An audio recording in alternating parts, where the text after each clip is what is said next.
Hello बच्चों, आपका स्वागत है स्ट्रीम फिजिक्स क्लासेस के यूट्यूब चैनल पे। आप यहाँ पर अपने फिजिक्स से संबंधित सारे प्रॉब्लम का सॉल्यूशन पा सकते हैं। क्लास 11th, 12th, नीट और आईआईटी मेंस एडवांस के लिए हम लोग आज वेक्टर का 4th वीडियो आपके लिए देने जा रहे हैं। इस वीडियो में हम लोग बात करेंगे ऑपरेशंस ऑन वेक्टर, जिसमें हम लोग सबसे पहला बात करेंगे एडिशन ऑफ द वेक्टर। चलिए हम लोग एडिशन ऑफ वेक्टर पे बात करते हैं। तो आज हमारा टॉपिक है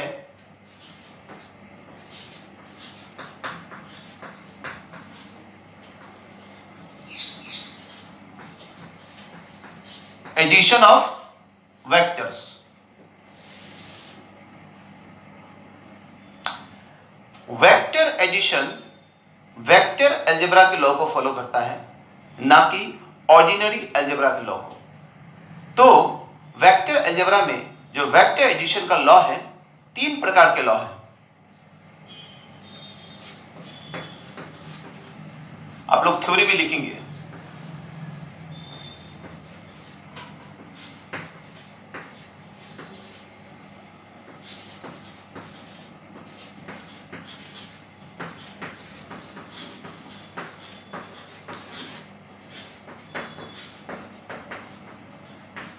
There are 3 laws of vector addition. Clear? पहला,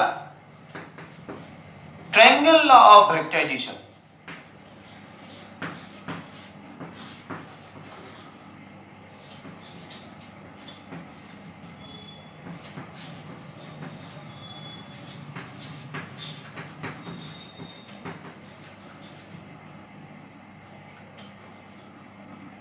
Second one,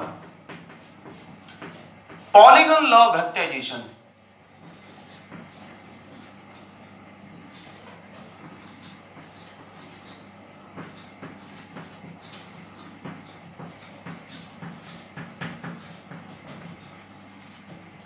And third one, that is parallelogram.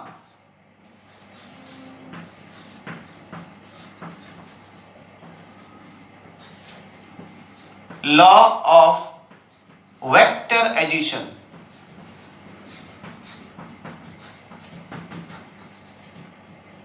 Vector addition के 3 लॉ हैं।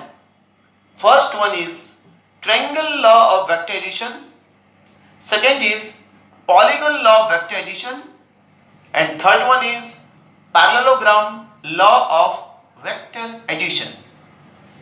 प्लीज आप नोट डाउन कर ले इसको, फिर मैं नेक्स्ट मूव करूंगा।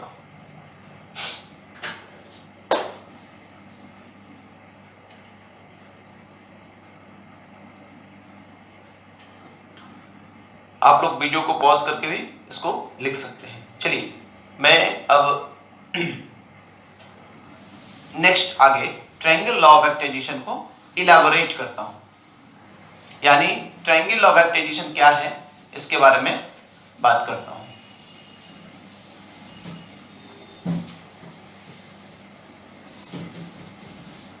चलिए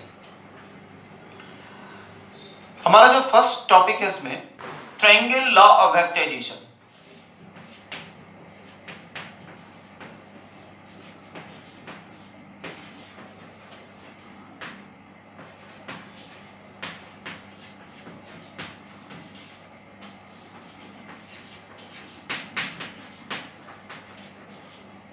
triangle law of vector addition, बड़ा गौर से ध्यान देंगे, इसके स्टेटमेंट को सुनेंगे।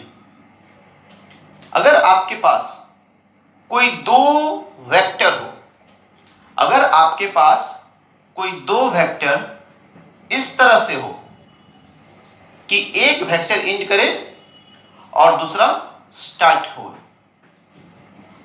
यानी एक वेक्टर के हेड पर दूसरे का टेल हो,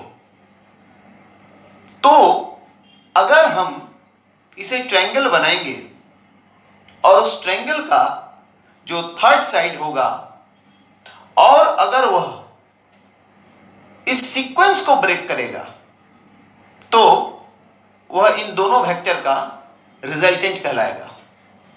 हम लोग स्टेटमेंट लिखते हैं, if two vectors are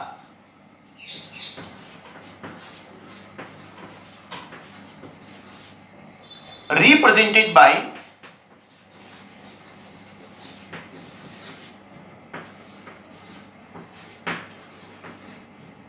two sides of a triangle,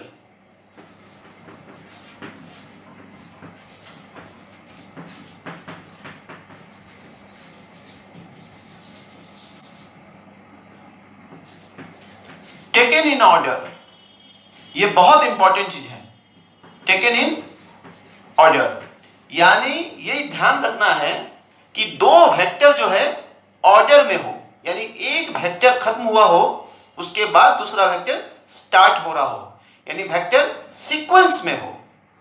ठीक है, if two vectors are represented by two sides of a triangle taken in order, then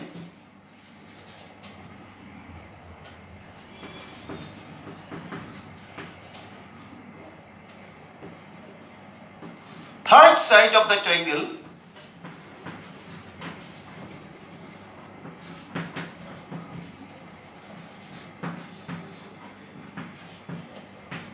taken in opposite order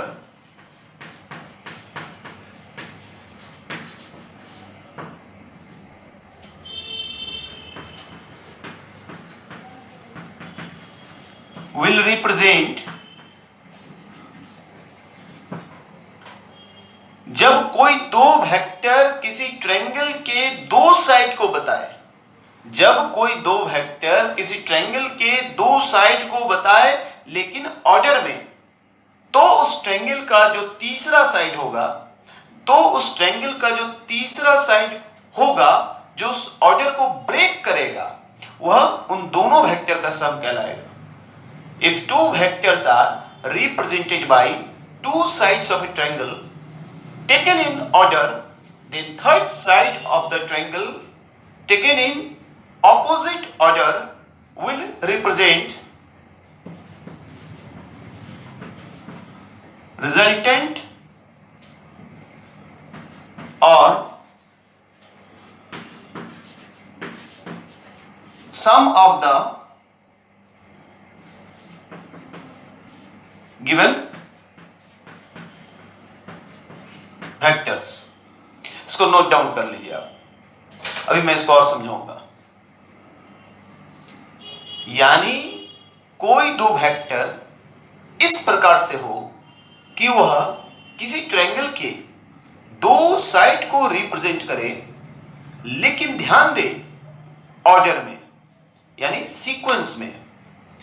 इसका मतलब कोई दो वेक्टर किसी ट्रायंगल के अगर दो साइड को रिप्रेजेंट करे लेकिन ऑर्डर में, तो उस ट्रायंगल का जो तीसरा यानी लास्ट साइड होगा, और अगर वह ऑपोजिट ऑर्डर में होगा, तो वह दिए हुए दोनों वेक्टर का सम होगा या रिजल्टेंट होगा। आपने नोट कर लिया होगा। चलिए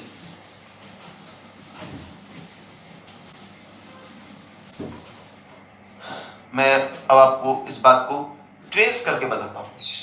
देखिए, मेरा ये वेक्टर ए है, हाँ, और मेरा सेकंड जो वेक्टर है दिस वन इज बी।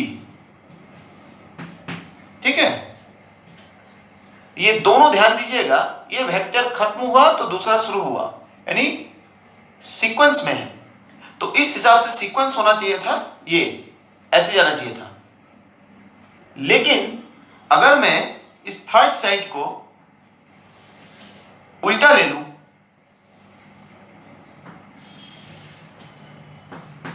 उल्टे सीक्वेंस में ले लूं सी को, तो यह सी इन दोनों का सम कहलाएगा, यानी सी इज इक्वल टू होगा ए प्लस बी। इसको आप लोग नोट करें, इसको आप लोग नोट करें। ठीक है, अब हम लोग बात करेंगे पॉलीगन लॉ ऑफ वेक्टराइजेशन। वो कुछ नहीं है, बस ट्रायंगल लॉ का एक्सटेंडेड फॉर्म है।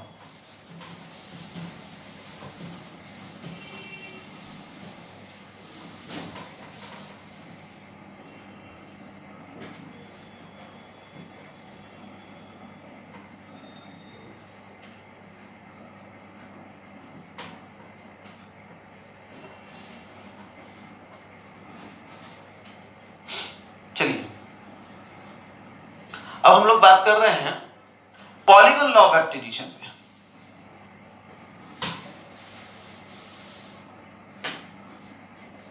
Second one is polygon law of vectorization. ठीक है, polygon law of vectorization. Polygon law of vectorization का स्टेटमेंट क्या है? क्योंकि पॉलीगन का मतलब बहुत सारे साइड है, तो यहां पर मेरे पास बहुत सारे वेक्टर होंगे, नंबर ऑफ वेक्टर्स। ध्यान दीजिएगा, if number of vectors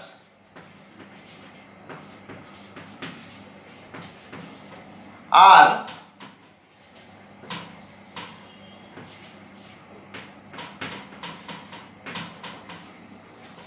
represented by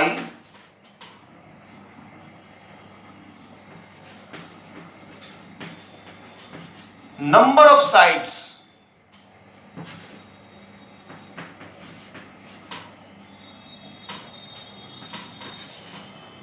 of a polygon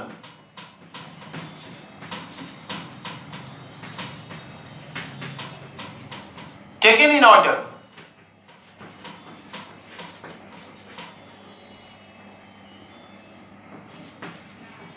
then last side of the polygon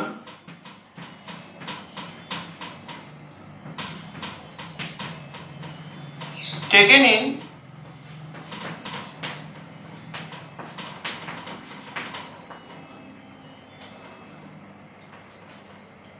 opposite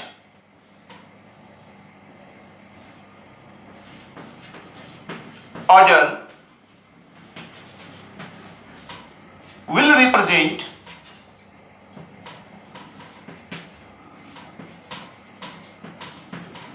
resultant or sum of the given vectors।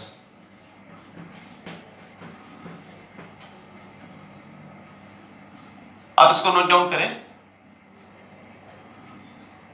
If number of vectors are represented by number of sides of a polygon taken in order, then last side of the polygon taken in opposite order will represent resultant or sum of the given vectors। चलिए मैं इसको अब समझाता हूं।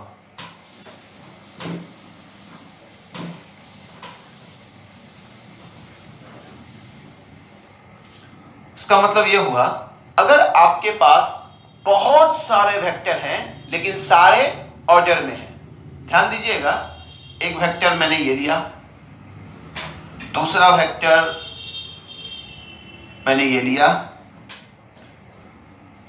तीसरा vector मैंने ये लिया, चौथा वेक्टर मैंने ये लिया, फिफ्थ वन मैंने ये लिया। ऐसे आप बहुत सारे वेक्टर ले सकते हैं। मैं इसका नाम देता हूं vector A, vector B, vector C, vector D, vector E. अगर A B C D E ये 5 वेक्टर ऑर्डर में है, यानी एक पॉलीगन बन रहा है, तो इस पॉलीगन का जो लास्ट साइड होगा ऑपोजिट ऑर्डर में,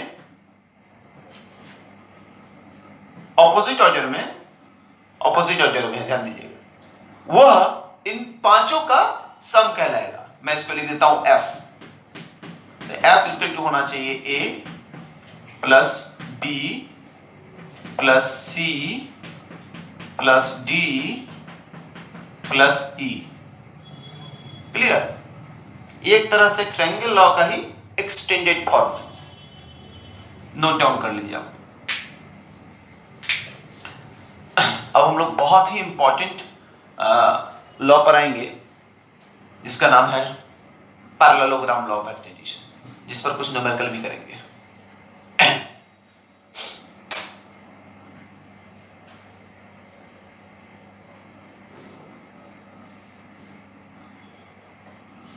आप लोगों ने नोट कर लिया होगा। चलिए अब हम लोग थर्ड लॉ पर बात करते हैं, जो है parallelogram law of activity. Third जो है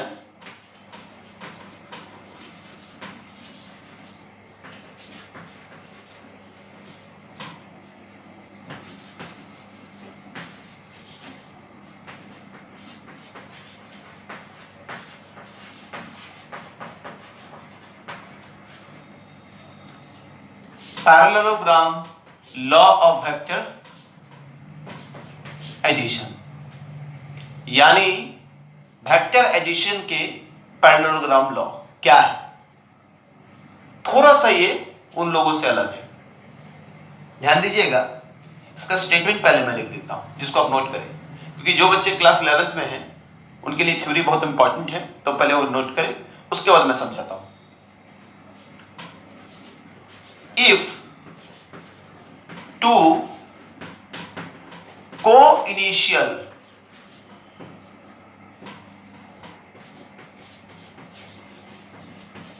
vectors are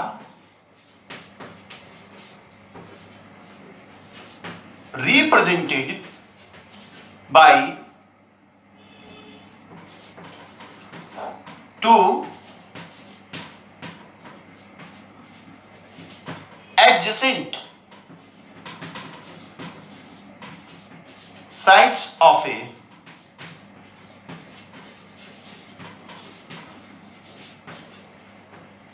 parallelogram. If two co-initial, आपको को-इनिशियल वेक्टर हमने पढ़ाया है कि वैसे वेक्टर जिनका इनिशियल पॉइंट सेम हो, वैसे वेक्टर जो सेम पॉइंट से निकले उनको हम कह सकते हैं को-इनिशियल। वैसे वेक्टर जिनका ओरिजिन एक ही हो उनको कह सकते हैं को-इनिशियल वेक्टर। को मतलब सेम, इनिशियल मतलब शुरुआत, यानी वैसे वेक्टर जिनकी शुरुआत पॉइंट एक ही हो उनको को-इनिशियल वेक्टर कहते हैं। तो हमने लिखाया हुआ है आपको। आप जो बच्चे डायरेक्ट इस वीडियो को देख रहे हैं वो सेकंड वीडियो को जाकर देखें, ठीक है। If two co-initial vectors are represented by two adjacent sides of a parallelogram, then diagonal of that parallelogram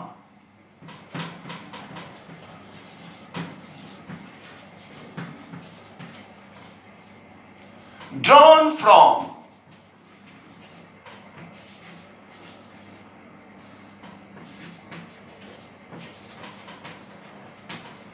same common point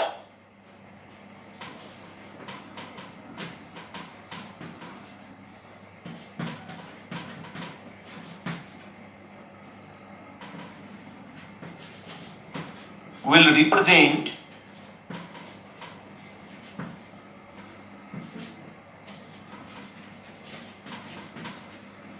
resultant or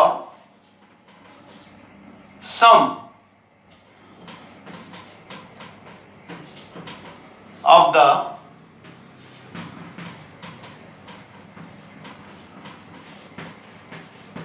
given vectors। अब इसको नोट करें, मैंने लिखा है if two co-initial vectors are represented by two adjacent sides of a parallelogram, then diagonal of that parallelogram drawn from the same common point,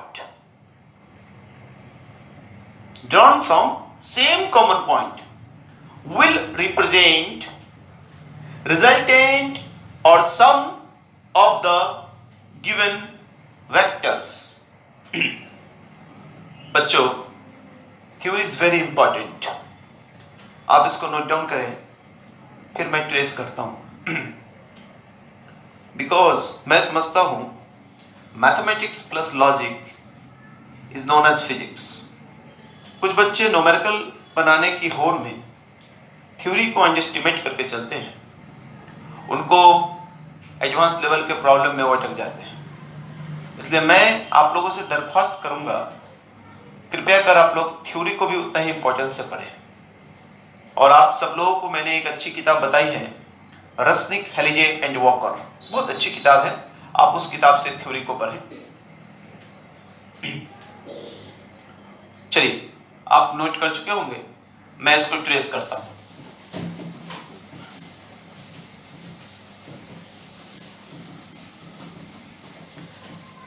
इस statement में मैंने यह कहा है, इफ टू को इनिशियल वेक्टर्स, अगर कोई दो को इनिशियल वेक्टर आपके पास इस तरह से हो कि वह किसी पैरेललोग्राम के एडजेसेंट साइड को रिप्रेजेंट करे। ध्यान देंगे, एडजेसेंट साइड पे उसी को कहते हैं एक पॉइंट से निकले हुए दो साइड। तो मैं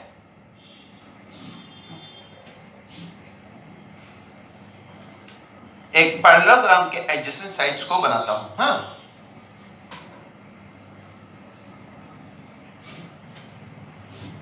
ठीक है।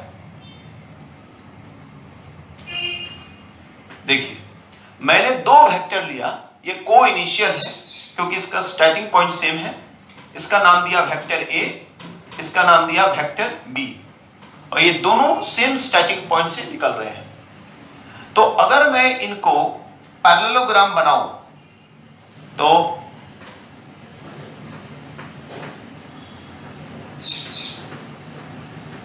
मैं इसको पैरेललोग्राम बनाने की कोशिश कर रहा हूं। हाँ,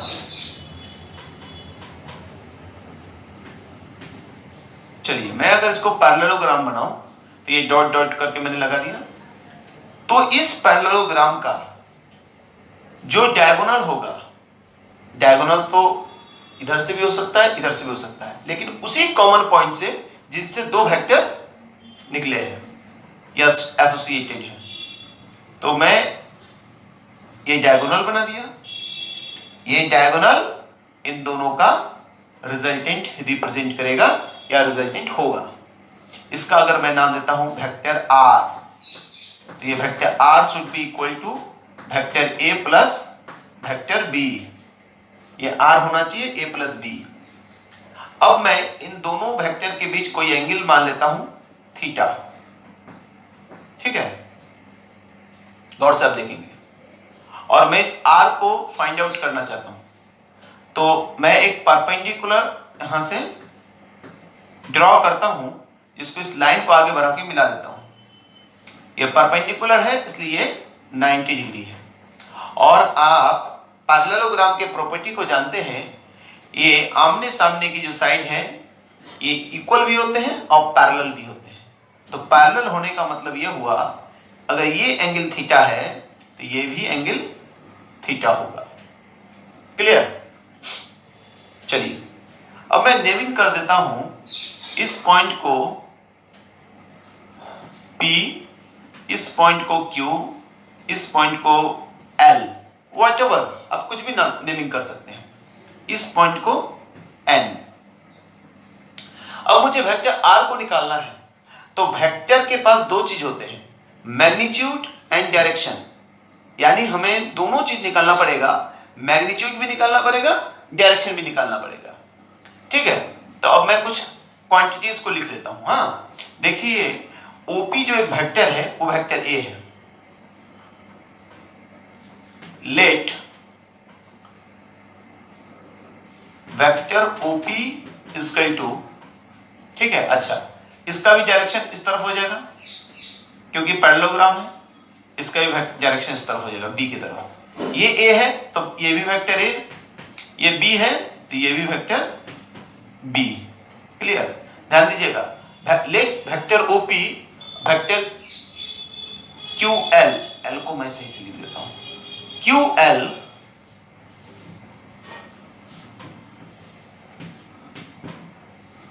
is equal to vector A. ठीक है, उसके बाद मैं क्या लिख रहा हूं, let vector O Q is equal to P L is equal to vector B and vector O L is equal to R. ये क्या हो गया, रिजल्टेंट। इसको मैंने रिजल्टेंट माना है। ठीक है, and angle POQ is equal to theta. इसको आप नोट कर ले। इस प्रूफ को बड़ा ध्यान से गौर से देखें, इसको नोट कर लीजिए। ठीक है, अब ध्यान दीजिए, अगर ये वेक्टर इसके बराबर है, बराबर ये है, इसका मतलब ये इक्वल वेक्टर हो गया। और मैंने डेफिनेशन में बताया है इक्वल वेक्टर के मैग्नीट्यूड भी बराबर होते हैं और डायरेक्शन भी एक ही तरफ होते हैं। इसका मतलब अगर मैं इन सब वेक्टर का मॉड लूंगा तो भी सेम हो जाएगा। यहां से लिख रहा हूं मैं, so mod of vector OP is equal to mod of vector QL। एक सेकंड, मैं स्पेस को कंसाइज ऊपर करता हूं, ऊपर यूज करता हूं। So mod of vector OP is equal to mod of vector QL is equal to mod of vector A is equal to A। मैंने उसको A कह दिया। अब ध्यान दीजिएगा, उसी हिसाब से mod of vector OQ is equal to mod of vector PL is equal to mod of vector B is equal to B। Similarly, mod of vector OL is equal to mod of vector R is equal to R। ठीक है, तो अब मैं Pythagoras theorem use करूंगा OLN triangle में, क्योंकि मेरा जो पैरेललोग्राम था उसके बाद मैंने एक परपेंडिकुलर ड्रॉ किया। ठीक है, परपेंडिकुलर LN ड्रॉ किया उस OP वेक्टर को आगे एक्सटेंड करके। ठीक है, now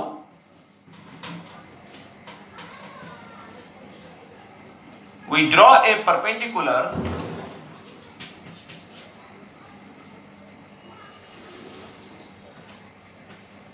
LN on OP extended, यानी OP वाले लाइन को मैंने आगे एक्सटेंड करके LN एक परपेंडिकुलर ड्रॉ किया। ठीक है,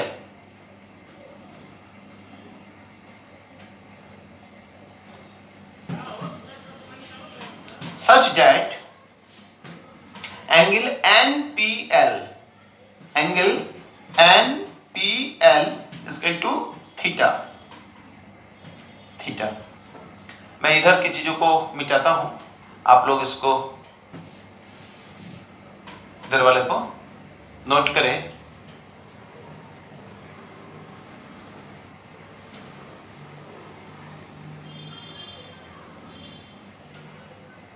मुझे लगता है नोट कर चुका होंगे। चलिए मैंने इसको वाइप आउट कर दिया।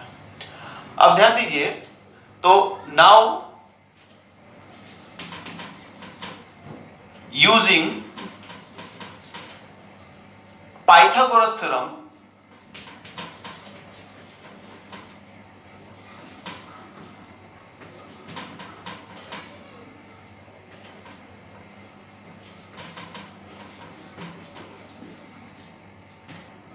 in triangle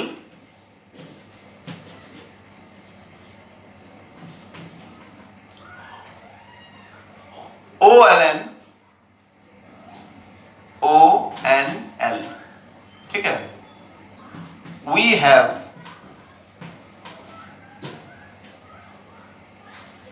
उधर आपने नोट कर लिया होगा, मैं उधर को भी मिटा रहा हूं।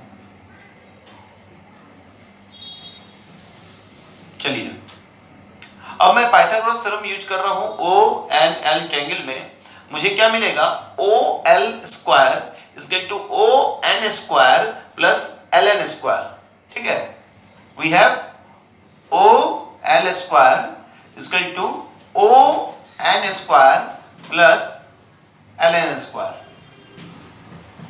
ठीक है।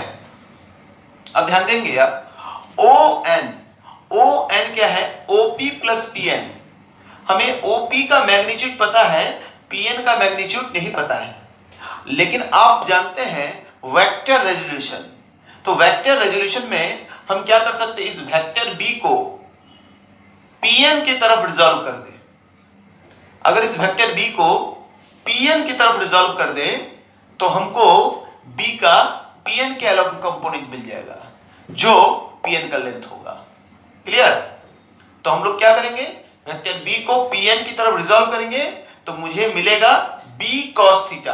क्यों नहीं, क्योंकि मैंने सिखाया था आपको जिसको रिजॉल्व करना है उसका मैग्नीट्यूड, तो वेक्टर B का मैग्नीट्यूड B, और जिस तरफ रिजॉल्व करना है उतने एंगल का कॉस, यानी B cos थीटा, ठीक है।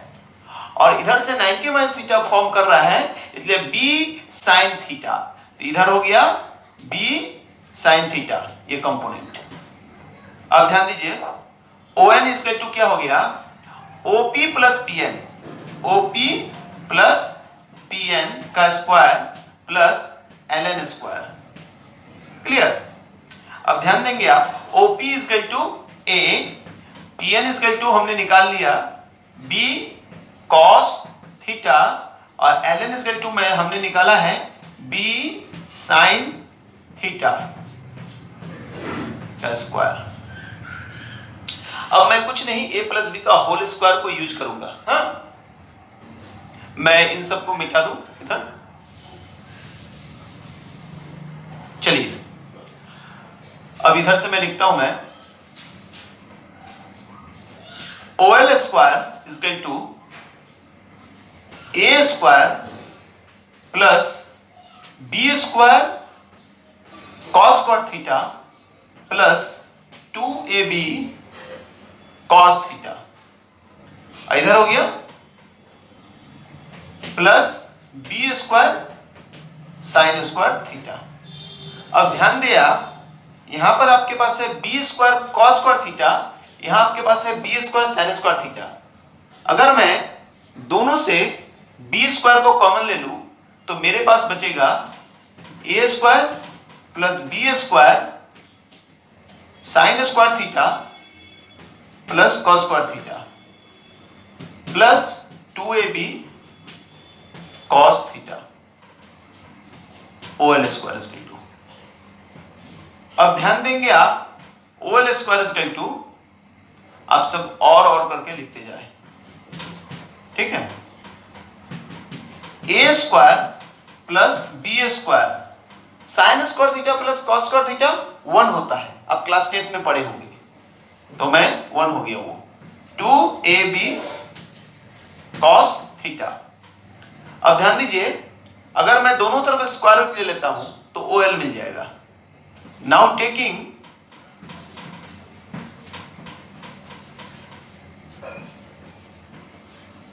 स्क्वायर रूट बोथ साइड,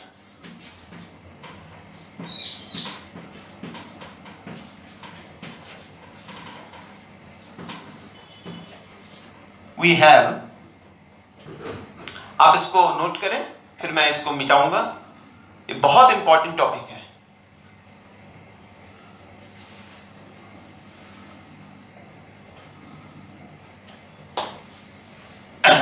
आप वीडियो को पॉज करके भी लिख सकते हैं।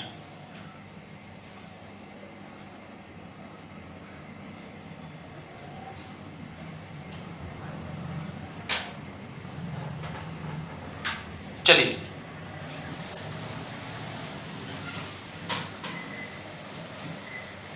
मैंने इसको मिटा दिया।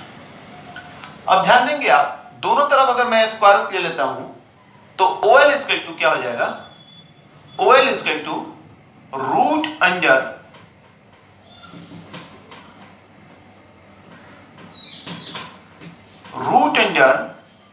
ए square plus B square plus 2AB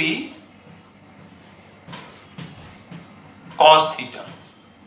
ठीक है, और OL क्या था आपका, OL था वेक्टर R का मैग्नीट्यूड, तो मैं इसे लिख सकता हूं मॉड ऑफ वेक्टर R, और मॉड ऑफ वेक्टर क्या था, R क्या था, A प्लस B था, यानी that is mod of vector A plus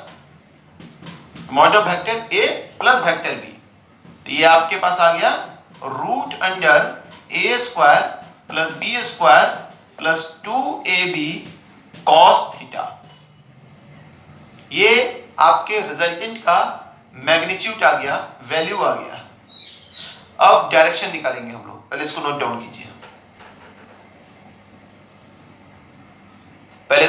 कीजिए, फिर हम लोग डायरेक्शन को फाइंड आउट करेंगे।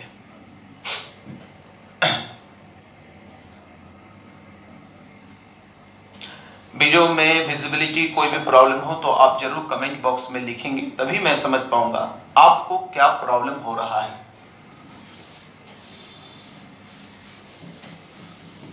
चलिए,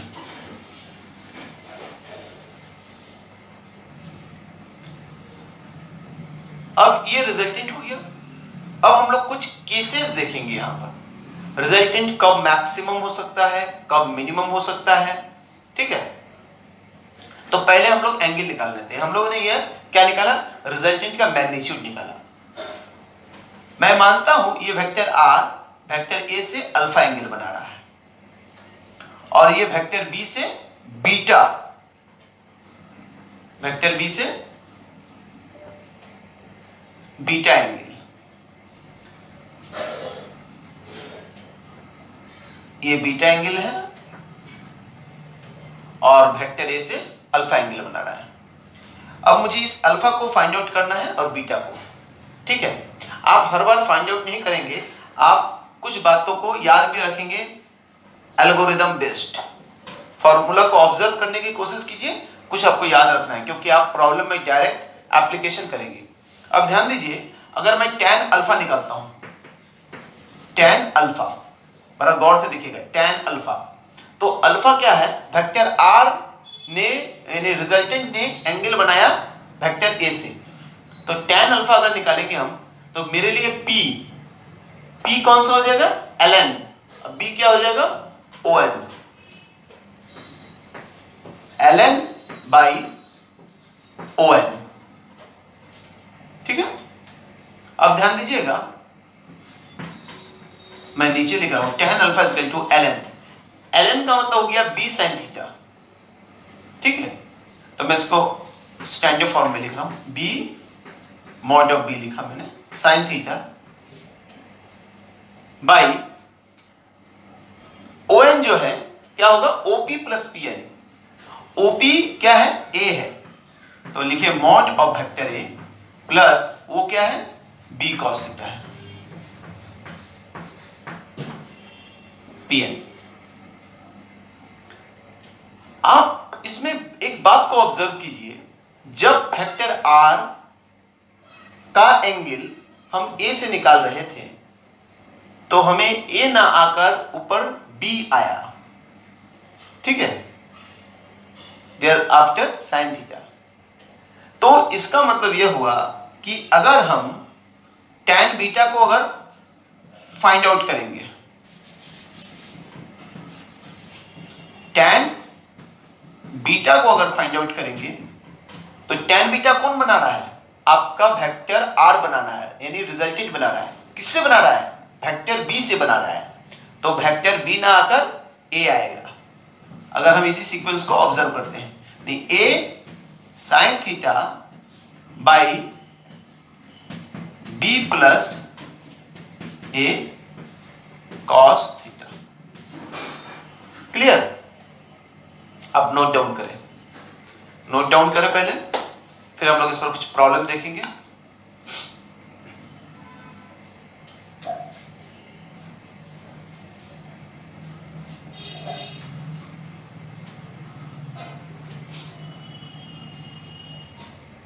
आप इसको नोट डाउन करें, वेरी इंपॉर्टेंट।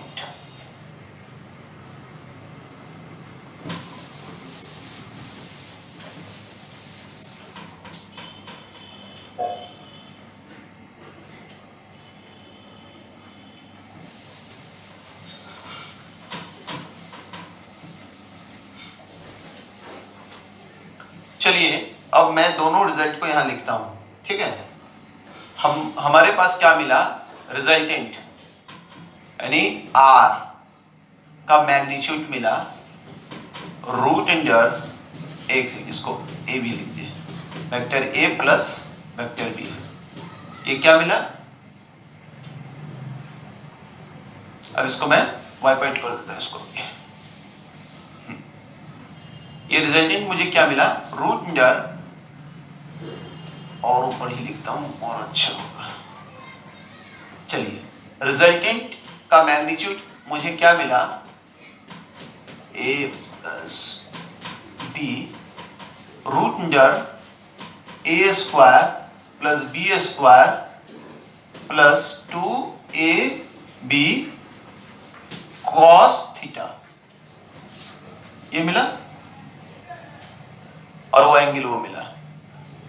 एक बात बताइए, रिजल्टेंट कब मैक्सिमम होगा, जब थीटा 0 डिग्री होगा।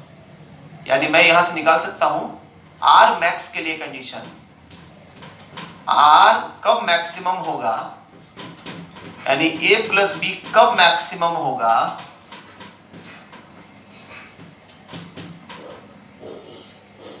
ये केस 1 लिखता हूं, केस 1, ए प्लस बी कब मैक्सिमम होगा, जब थीटा 0 डिग्री होगा। तो 0 डिग्री होने पर क्या होगा, root A square plus B square plus 2ab cos 0, और कॉस 0 का वैल्यू आपको पता है, कॉस 0 का वैल्यू आपको पता है 1। तो मैं इसको लिख सकता हूं A square plus B square plus 2ab, और आपको पता है ये ए प्लस बी का होल स्क्वायर है, तो इसका मतलब ये ए प्लस बी हो जाएगा। यानी रिजल्टेंट का मैक्सिमम वैल्यू आपको क्या आया, ए प्लस बी। तो मैं लिख सकता हूं R max equal to mod A plus B का भी max equal to A plus B. Clear? बात समझ में आ गई? केस 2 लेता हूं मैं, बहुत इंपॉर्टेंट केस ये है। केस 2, अगर मुझे मिनिमम वैल्यू निकालना है, मिनिमम वैल्यू कब हो सकता है, जब ये प्लस की जगह माइनस हो जाए। ये कब पॉसिबल है, यहां थीटा का जगह अगर 180 डिग्री हो जाए, cos 180 डिग्री का वैल्यू अभी याद रखें आप, -1 होता है, बाद में हम लोग बताएंगे वीडियो में। यानी at theta equal to 180 degree, ठीक है, आर क्या हो जाएगा, मिनिमम आ जाएगा। कितना मिनिमम आएगा, ध्यान दीजिएगा, क्या आएगा मिनिमम, ए प्लस बी का जो मिनिमम वैल्यू होगा, A square plus B square plus 2ab cos 180 degree, जिसका वैल्यू आ जाएगा आपको a माइनस बी। क्लियर? यानी आपको रिजल्टेंट का मैक्सिमम वैल्यू जो मिला that is a plus B, और minimum value a minus B. इस बात को याद रखेंगे, आगे प्रॉब्लम बनाने में काम आएगा। ठीक है, अब इसको नोट डाउन करें, नोट करें।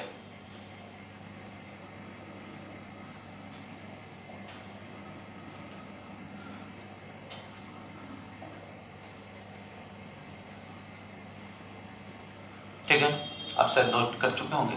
अब हम केस 3 लिखते हैं। चलिए, अब जब मैं केस 3 लिखता हूं, केस 3 ये बहुत इंपॉर्टेंट केस है। At theta is equal to 90 degree. मैं बहुत जगह 90 डिग्री आता है, और जहां नहीं आता है वो हम लोग 90 डिग्री बना लेते हैं। ठीक है, at theta is equal to 90 degree, R क्या हो जाएगा,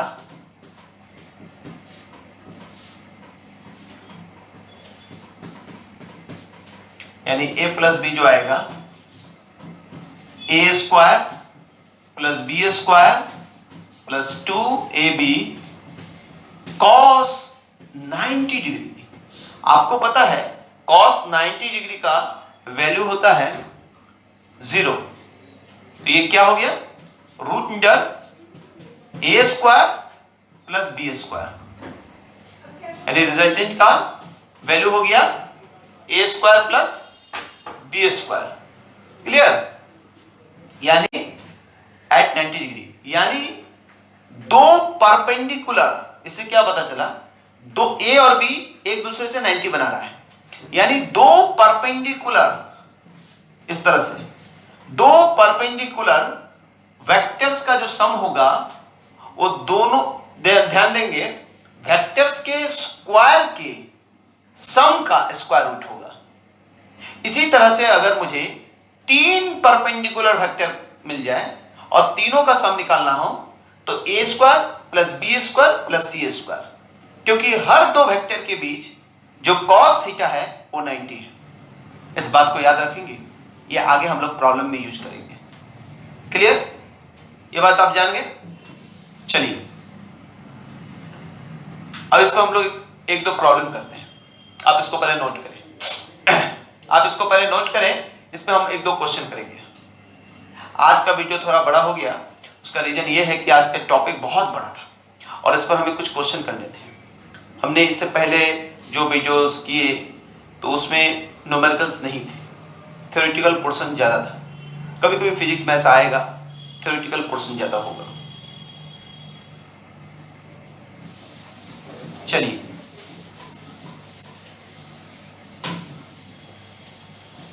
चलिए, अब हम लोग एक प्रॉब्लम लिखते हैं। चलिए बच्चों, इस क्वेश्चन को देखिए। इस क्वेश्चन में कहा जा रहा है, if the resultant of two unequal vectors, दो अनइक्वल वेक्टर हैं, मैं मान सकता हूं ए और B, is equal to the sum of their magnitudes, यानी दो वेक्टर है, मान लीजिए let vectors B, vector A and vector B, इन दोनों का जो रिजल्टेंट है वो क्या होगा, A square plus B square plus 2ab cos theta. ये कहा जा रहा है is equal to the sum of their magnitudes, यानी ये हो जाए ए प्लस बी।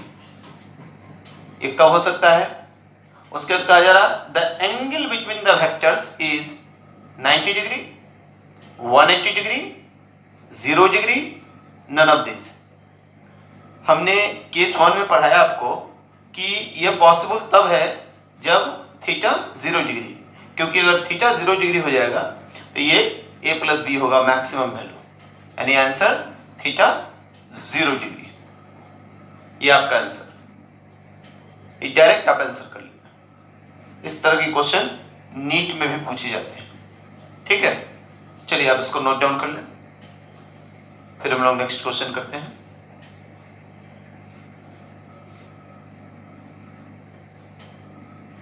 इसको नोट करें।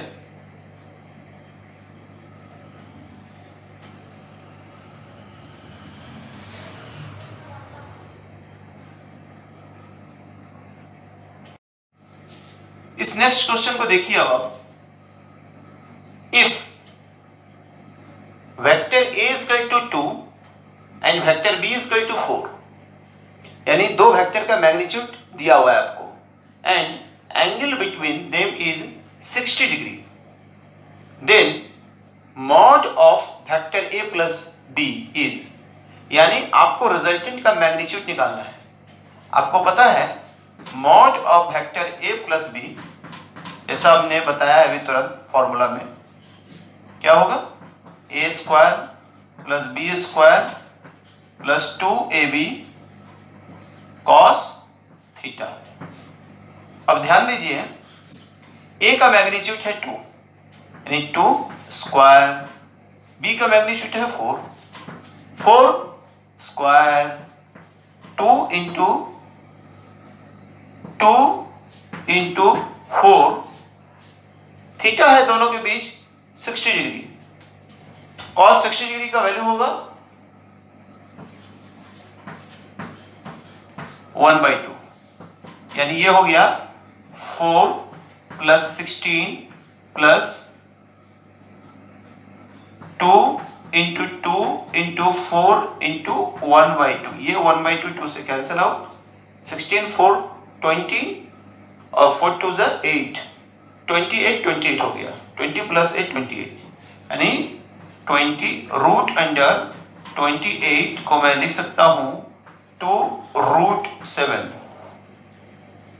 तो आपका आंसर हुआ 2√7। बहुत आसानी से, अगर आपको फॉर्मूला याद है, एप्लीकेशन आप कर सकते हैं, डेफिनेशन पता है, थ्योरी पर कमांड है। अगेन आई विल रिक्वेस्ट आप लोग थ्योरी को पढ़ें, मैंने जो लिखा है उस थ्योरी को, उसके बाद और पढ़ना चाहते हैं तो रस्निक, हेलेजे एंड वॉकर, इस क्वेश्चन को नोट करें।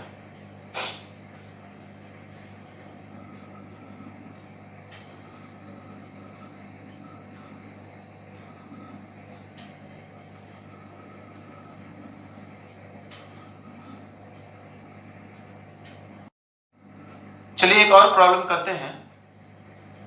इस प्रॉब्लम में यह मेंशन है, टू वेक्टर्स, दो वेक्टर है आपके पास, हैविंग मैग्नीट्यूड्स 8 एंड 10। आपके पास दो वेक्टर है जिनके पास मैग्नीट्यूड है 8 और 10, यानी मैं मान लेता हूं लेट वेक्टर ए का मैग्नीट्यूड है 8 और वेक्टर बी का मैग्नीट्यूड है 10, can have maximum and minimum values of magnitude. आपको बताया मैंने आर मैक्स क्या होगा, ए प्लस बी, और आर मिनिमम क्या होगा, ए माइनस बी, ठीक है, ए माइनस बी। ये अगर माइनस में आएगा तो इसको हम मॉड ले लेंगे। ध्यान दीजिए, मैक्सिमम वैल्यू हो सकता है 18 और मिनिमम वैल्यू हो सकता है 2, यानी जो इन दोनों से रिजल्टेंट बनेंगे अलग अलग एंगल पर, उसका मैक्सिमम वैल्यू 18 हो सकता है, मिनिमम 2 हो सकता है। तो यहां ध्यान दीजिए, मैक्सिमम 12 है which is possible, और minimum 6 which is also possible, maximum 18,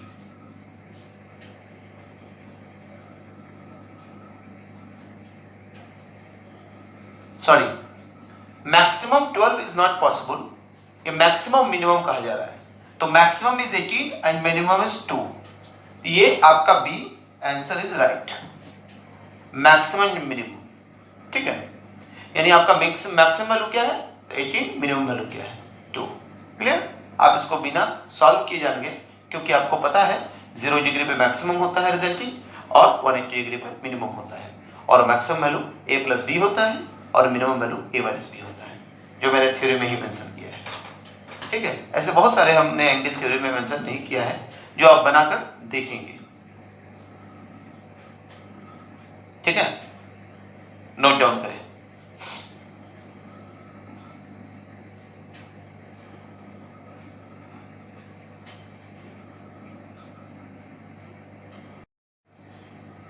इस क्वेश्चन को आप देखिए, at what angle should the two vectors 2p, एक वेक्टर का मैग्नीट्यूड है 2p एंड √2p और दूसरे का मैग्नीट्यूड है √2p act so that the resultant force is p√10। यानी यहां पर मान लीजिए एक वेक्टर ए है, उसका मैग्नीट्यूड दिया हुआ है आपके पास 2p, एक वेक्टर बी है, उसका मैग्नीट्यूड दिया हुआ है √2p और रिजल्टेंट का भी मैग्नीट्यूड दिया हुआ है p√10। कह रहा है कि दो वेक्टर 2p एंड √2p कितने एंगल पे लग रहा है कि उनका रिजल्टेंट p√10 होगा। तो मैं फॉर्मूला पे लगाऊं, रिजल्टेंट का फॉर्मूला √a² यानी 2p² plus √2p² plus 2a यानी 2p, b यानी √2p cos theta is equal to p√10। अब अगर मैं दोनों तरफ स्क्वायरिंग करूंगा तो क्या होगा, ये स्क्वायर रूट खत्म हो जाएगा। 4p² प्लस 2p² प्लस 2 2 जा 4, 4√2p² cos theta is equal to p² into 10। ठीक है, दोनों तरफ हमने स्क्वायरिंग कर दिया। अब ध्यान दीजिएगा, 4p² 2p² यानी 6p² plus 4√2p² cos theta equal to 10p²। Note down कर लीजिए। अब ध्यान देंगे, p² दोनों तरफ से कॉमन आके कैंसल आउट हो जाएगा। क्लियर? अब मेरे पास बचेगा 4√2 cos थीटा, मैं इधर लिखता हूं 4√2 cos थीटा इज इक्वल